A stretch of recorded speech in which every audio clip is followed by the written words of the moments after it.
Can you all see my screen now? Yes, Can ma'am. all of you Yes, see my ma'am. screen? Yes, ma'am. A wala page.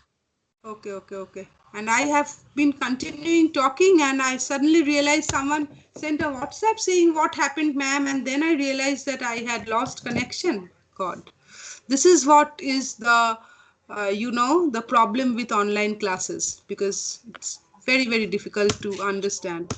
Okay, so we were talking about geometrical representation, and did I say how you can parallelly replace A and B and the parallel, the triangle law of vector addition?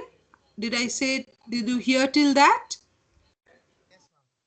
Okay, so A plus B gives you C, where the triangle law of vector addition says that if you have two vectors forming the two sides of a triangle going in the same direction, then the third side of the triangle going in the opposite direction will give you the sum of the two vectors. Okay. And similarly, if someone tells you what is A minus B, then you again parallelly bring A down to a convenient position and you just rotate B, like this, and so that it becomes minus B. And again, you apply the triangle law. So this gives you C prime will give you A minus B. And I have not written down the formula, which gives you the magnitude as A square plus B square plus 2AB cos theta, so and so. All of you know those formulae, and those are there in every book that you get. Even in your +2 books, you get the formula for vector addition. There is also the parallelogram law of vector addition, which I have also not mentioned because it is there in any book you can get. But what I want to emphasize in this slide is the representation, the geometrical representation. Okay, this is very important, where you have just taken an arrowhead so that the length of this line segment gives you the magnitude of the vector and the direction is given by the direction of the arrow. And then you can play along with the vectors, parallelly displace them here and there to get the sum or difference. Okay, clear everybody? Yes, ma'am. Okay, so now I go to Yes, the ma'am. next slide. Okay, in the next slide I tell you about the other type of vector representation, that is component representation. Okay, now this is very, very important. I know all of you know how to write a vector in the component form. Still I want to do this in detail because it is very important for you to understand uh, what is component representation. Now for component representation, what we do is we take the 3 coordinate axis, okay, the rectangular Cartesian system x, y and z axis, where the 3 axes meet at a corner, which is the point O, the origin of this coordinate system. And usually when I'm in the classroom, when I'm teaching my students in the classroom, it is very, very easy for me to explain this because I just ask my students to look at the corner of the room where the 2 walls and the floor meet, or the 2 walls and the ceiling meet. But since we are in a virtual classroom, I cannot possibly show you the walls of the room, but I assume that all of you are sitting in rectangular shaped rooms, so that I ask you to look at a corner of your room and see how the walls meet to form a straight line, intersect along a straight line, and how the floor and the wall, or the ceiling and the wall, also meet along a straight line. So that is the best way you can represent the rectangular Cartesian coordinate system. Okay, now how do we use this to write a vector in its component form? Okay, so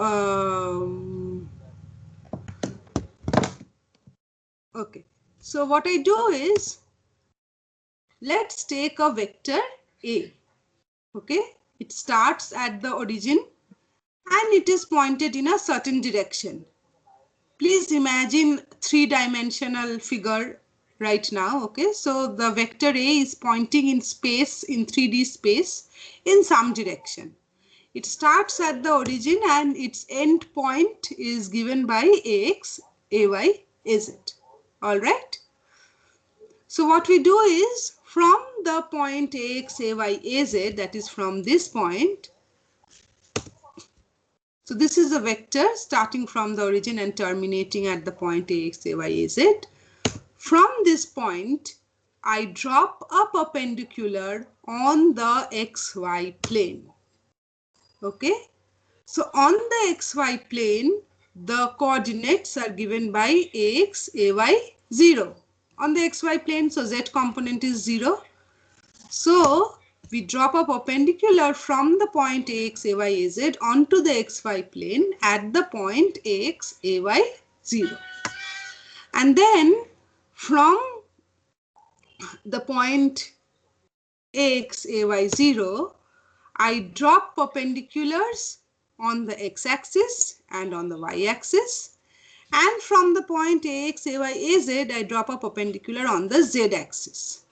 So this perpendicular makes an intercept ax on the x-axis. This perpendicular makes an intercept ay on the y-axis. And this perpendicular makes an intercept az on the z-axis.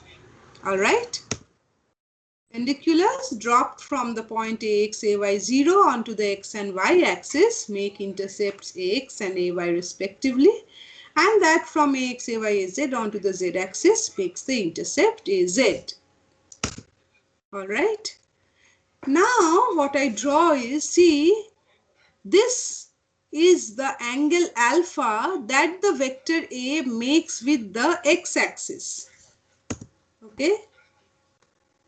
This is the angle beta that the vector A makes with the y-axis.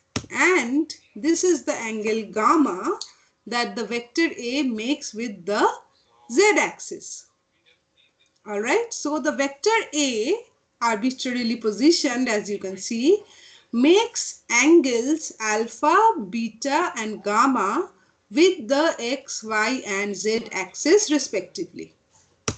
Alright. Then clearly you can see that we can write ax is equal to a cos alpha, ay equal to a cos beta and az equal to a cos gamma, where a is the magnitude of the given vector. All right.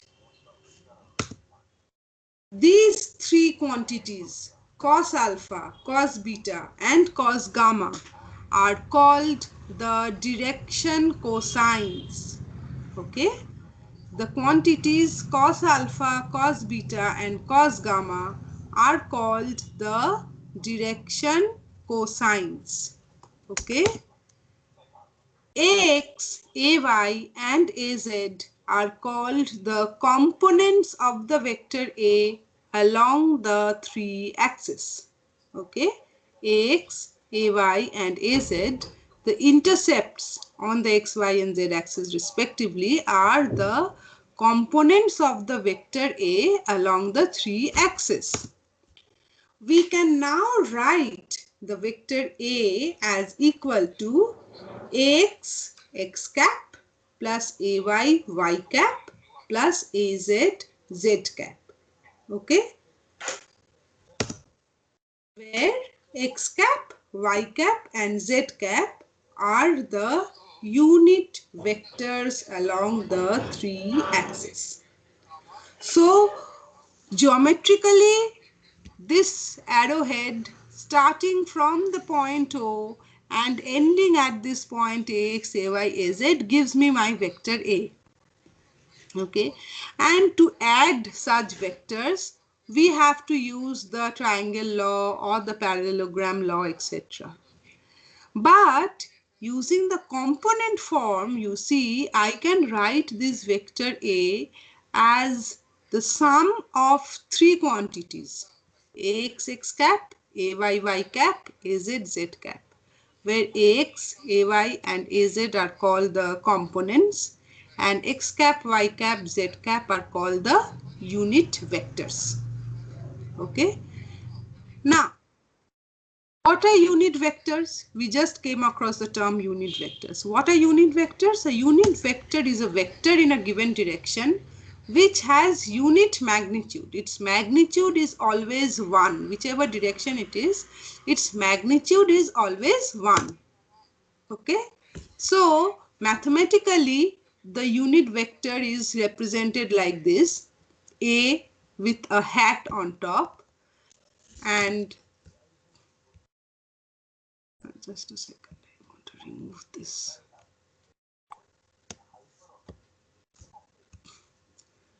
Okay, so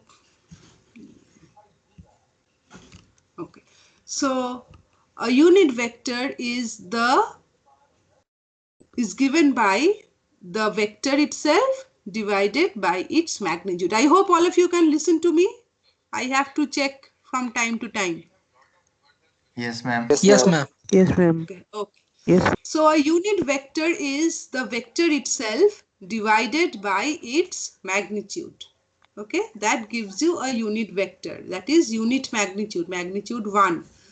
So in the Cartesian system, the 3 unit vectors along the axis are denoted by either x cap, y cap, z cap, or I cap, j cap, k cap. Okay, whichever notation you use, it's all right. Both the notations are in use. These, either x cap, y cap, z cap, or I cap, j cap, k cap, whatever you use, is the same thing. They form a basis, okay, or a complete set of vectors in the 3-dimensional Euclidean space, because you can always expand a vector in terms of these unit vectors. So this is a very, very important concept. What is a basis or what is a complete set? The unit vectors I cap, j cap, k cap, they form a basis or a complete set. Why? Because we just saw that any vector can be represented in terms of these vectors, can be expanded in terms of these vectors. So, what you must note at this point, although you have not learnt anything new, we have only recapitulated what you already know from school, but what you must note at this point of time is that the geometric representation of a vector, it aids in visualization. Okay, if you have an arrowhead, say I draw an arrowhead and say that the magnitude of this arrowhead is 10 newtons. So you know that, okay, a force which has about 10 newtons magnitude is acting in this direction. So you can visualize. Say if I say that I draw a vector, say in the starting from say east and pointing towards west. Okay, and say its magnitude is say about 1,000 kilometers, and I say that this vector is the displacement vector if you go from Kolkata to say somewhere in the middle of the country, say Bhopal something, okay, say Orissa, Bhubaneswar.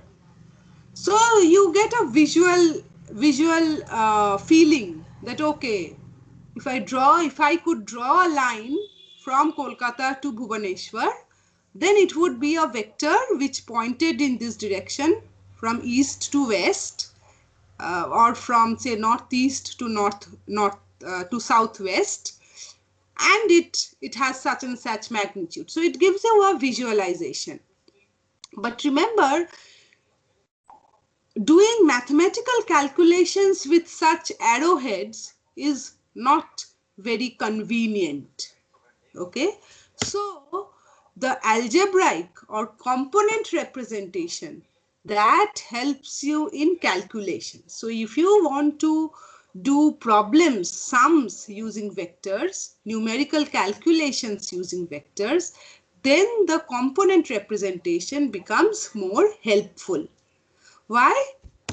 Because, for example, we saw how we added A and B in the geometrical representation, right? We had to parallelly displace A and we had to bring down B. Then we had to apply the triangle law of vector addition, and then we could find the sum of A and B. Now, A and B being simple, it was simple.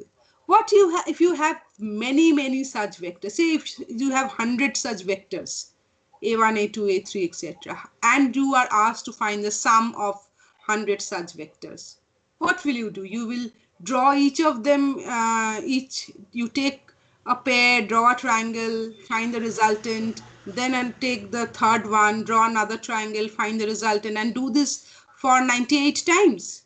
No, right?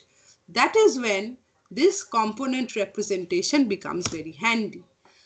For example, say you write one vector A as AXI cap, AYJ cap, AZK cap, and another vector B as BXI cap plus BYJ cap plus BZK cap. And then if you are asked to add or subtract, this is simple. Okay, you simply add or subtract the coefficients of each Excuse me, of ma'am. the unit vectors. Yes. Ma'am आपकी आवाज clear नहीं आ रही है. From where could you not hear me? How much did you hear? कितने दूर तक clearly सुनाई दिया? मैम क्लियर आ रहा है. Okay. So you can see that if you want to add or subtract the two vectors A and B, you simply add or subtract the coefficients of the unit vectors. And the coefficients are normal algebraic quantities like 2, 3, 4, minus 5, minus 10, etc. Okay. So you just need to do some algebraic addition or subtraction. And if you add more vectors, it remains the same. You just gathered the coefficients of I, you gathered the coefficients of J, you gathered the coefficients of K, and that's it. The rest of it is simple addition or subtraction. Okay. So mathematical calculation becomes very simple if you use the component form. All right. So those were the two representations. The final thing that we will do in today's class is linear dependence and independence of vectors. Okay. What is that? Suppose you have a set of vectors A, B, C, D, E, F, whatever, number, etc. Okay. And you have a set of scalars, small a, small b, small c. Okay, be very careful. Capital A, B, C are vectors, small a, b, c are scalars. All right. So, how do we define? Say you are able to write, it is possible for you to write down this formula where this small a, b, c, etc. are simply the coefficients of the vectors, and when you add them together, you get a null vector. If this is possible, then the vectors a, b, c are called linearly dependent. If this combination is possible, listen very carefully, okay? You have a set of vectors and you have a set of scalars. If it is possible for us to write down this linear combination as equal to 0 or a null vector, then the vectors ABC are called linearly dependent. Otherwise, they are called linearly independent. Okay? So, what is the definition of linear dependence or independence? This is the exact definition that you will be writing if you are asked this question in your exam. If we have a set of vectors A, B, C, etc. and a set of scalars A, B, C, small a, small b, small c, etc. such that any one of the vectors may be expressed as the linear combination of the others. You know, in this formula, you can take any one of them to the right hand side. Okay, so one can be represented as a combination of the others, and there is no square or cube, etc. So it is a linear combination. So if any one of them can be represented as a linear combination of the others, then they form a set of linearly dependent vectors. If such a linear combination is not possible, then they are all linearly independent. Example, the set of unit vectors along the coordinate axis, I cap, j cap, k cap. You cannot write any one in terms of the other. You cannot write I cap equal to j cap plus k cap. You cannot write I cap plus j cap plus k cap, or I cap minus j cap plus k cap, or any combination whatsoever equal to 0. So if you take the unit vectors along the three axes, any one of them cannot be represented as a linear combination of the others. So those are the idealist example of linearly independent vectors. Now, why is this important? Can someone tell me why linear independence of vectors, or to know why a particular set of vectors are linearly independent of each other or not? Can someone tell me why it is important?